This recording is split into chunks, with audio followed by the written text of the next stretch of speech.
cues. So if you ask a woman what you're looking for in a guy, she's going to tell you what she's attracted to. Now, if you say, what are you aroused by? Ooh, are you aroused by what? He's got to have a nice...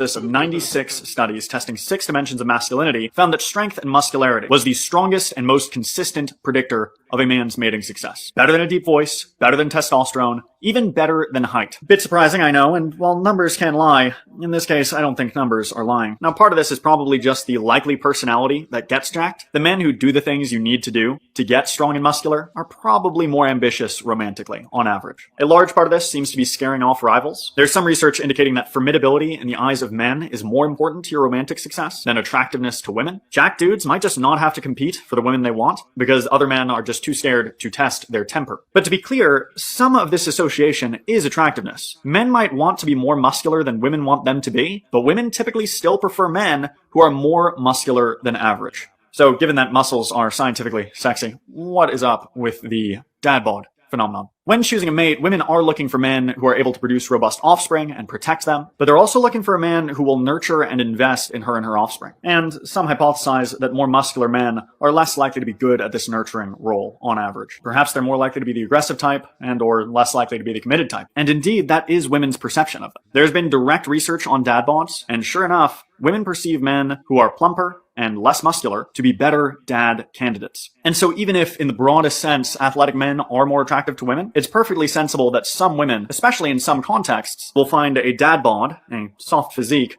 most appealing. Alpha. Oh, that was beta rough. bod. He spit some truth. So he spit some truth. Alpha beta bod. I need to digest that one for a minute. Wow. I love it. The thing is, like, one of the, I don't know if you really explained this, but I think one of the other reasons why women, they prefer the guy who's a little bit fatter is because the guy who's more jacked doesn't look like the guy who's going to stick around. He looks like he's. You can call him a narcissist all day long. But the thing is that's a guy who fucks. The guy who's fat doesn't. Here's a study, and this one's just for Brie because it's in the evolutionary psychology textbook. Men who have higher grip strength, i.e., higher testosterone, are more likely to cheat. There you go. That's it. Cheater, pumpkin eater over here. And, you know, if you couldn't be strong and protect the tribe, everyone died. No, I'm just thinking that I would rather fuck the fattest guy I've ever met than listen to the guy that you had in the video talk to me in bed for 10 seconds. Oh, you're talking about Mackin? Let me tell you what the stats and this about is. Mackin, What Barbie? the Mackin is jacked. Mackin is jacked and has a hot wife. You're right. I disagree with you. I think if you met Mackin, you would. Quote his stats in evolutionary psychology for spare me. I mean, honestly. I love her. Mackin, we're standing up for you, buddy. That's bullshit. I don't agree with her at all. I think she would go. Wait a minute. I got another one for you. Here you go. Is hot is going to be perceived as funnier. He's going to be perceived as having a better personality, as more intelligent, even if he isn't, more likable, even if he isn't. They've done some really silly studies here. I mean, it's terrible, but they've put photos and biographies, kind of like a dating app, and mixed and matched them to try and determine the effect of looks versus personality. And there was a study on women where they did this. There were moderately hot guys, there were hot guys, and not so hot guys. And the personality changed whether the hot guy or the moderately hot guy was preferred.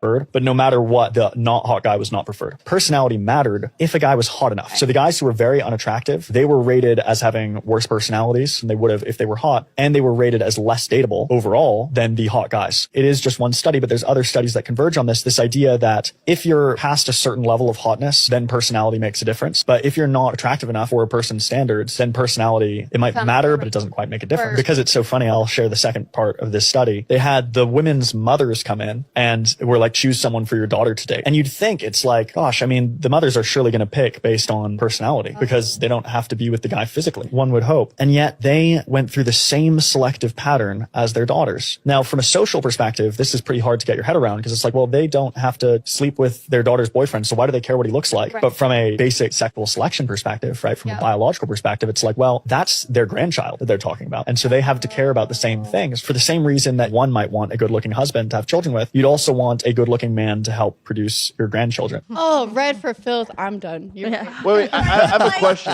Go ahead, Juan. Time out, Juan. Go. Vegas, we have Magic Mike and Thunder from Down Under.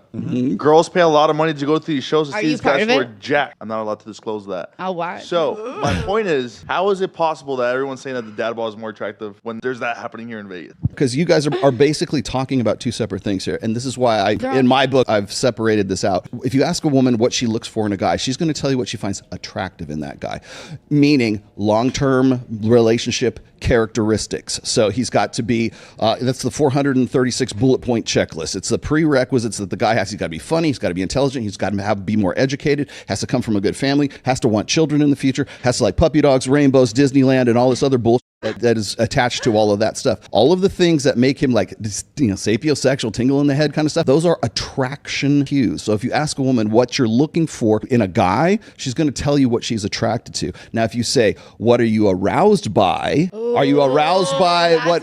He's got to have a nice ass. He's got to have, 22-inch guns. He's got to have a, V taper. He's got to have a six-pack abs. He's got to be at least 6 feet tall. And physical attraction is a masculine energy. He's got to have a good jawline. It is. And those doesn't are the things fulfill. that turn. What is it that arouses you and gets your blood flowing? If guys would ask that question I don't know. instead of what are you looking for in a guy, because guys are going to think, because of what you said, are you attracted to a guy? We're going to think in terms of physicality. So when we're asking you what do you want in a guy, and you come up with, oh, he's got to be a Harvard educated lawyer and a surgeon and all this other if you stuff, think like us women dogs don't and fuck everything you else. guys sometimes just because we like the way you look for a second and regret it afterwards, I That's promise. exactly we are what very I'm much saying. just the That's same exactly as what you. I'm saying. Hey, Bree, do you Probably regret any more of them? so. Brett, Probably Bree, you more got any so. regret?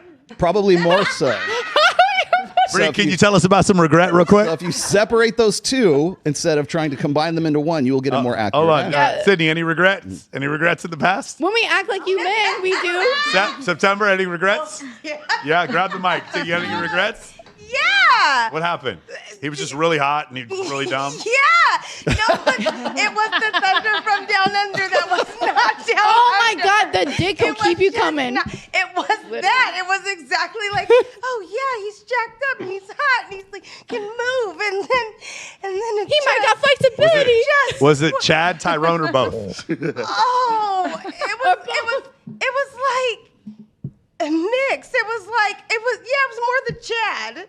It was more the Chad. And then he couldn't afford Taco Bell afterwards. No, totally. then you- Not with all the hot sauces he It couldn't. was so bad. It was so bad. I want 15 hot sauce packets. All right. No, I don't. 15 mil. I don't want 15 hot sauce packets.